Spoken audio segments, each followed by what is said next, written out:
Saya nak beri pesan anak-anak muda ni, bersiaplah untuk menyambut perjuangan ini. Kemenangan bukan masa saya. Boleh jadi kemenangan bukan masa saya.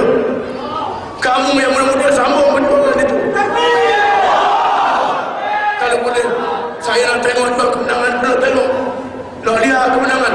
Tetapi kita tak tahu berlaku masa kita ataupun tidak. Kita nak Islam berdaulat, Islam rahmat, keseluruhan.